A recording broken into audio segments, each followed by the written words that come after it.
My parents emptied my college fund to bankroll my brother's business. 3 years later, he begged me for a job. My brother Chase was the golden child, and everyone knew it. Charming, loud, the kind of guy who could talk his way out of a speeding ticket and into a free drink in the same night. I was the quiet one, the backup plan, the kid they forgot to photograph. The favoritism was never subtle. When we were kids, Chase threw a baseball through a neighbor's window, and I got grounded for not watching him closely enough.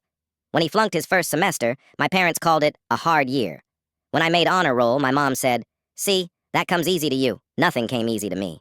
I just didn't have anyone catching me when I fell, so I learned not to fall. When Chase was 24, he had an idea for a company. He always had an idea. My parents believed in this one enough to hand him $40,000, my college fund, because Chase has real vision and you'll figure it out, you always do. So I figured it out. Night school, days at a logistics company loading trucks, and my mouth shut. Chase's company was a logo, a website, and a lot of dinners he expensed to our parents. When it folded 18 months later, it wasn't his fault. It was the market. It was his partner. It was the economy. It was never Chase. My parents refinanced the house to cover the debts he'd personally guaranteed and told me it was just what family does. A year earlier, I'd asked to borrow $500 when my car died. My dad said I needed to learn to stand on my own 2 feet. So I did.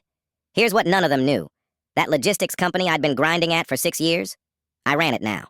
Regional operations director, 90 employees, my name on a plate on the door. I never posted about it, never bragged at holidays. Chase still thought I drove a forklift, and I let him. So when his second company died and the collection calls started, my mother called me first. She said Chase just needed a fresh start, and wouldn't it be nice if I gave my own brother a job? I said, absolutely. Have him apply. He applied. Entry level, the warehouse floor, the exact job he used to mock me for at Thanksgiving. He walked into that interview with the grin that had always gotten him everything and handed his resume to a supervisor who reported to a manager who reported to me. He had no idea I signed off on every single hire. Our policy is simple, and I wrote it myself. Every new employee gets a full background and credit check. No exceptions. Chase had personally guaranteed 2 failed companies and defaulted on both. The report came back exactly how you'd expect.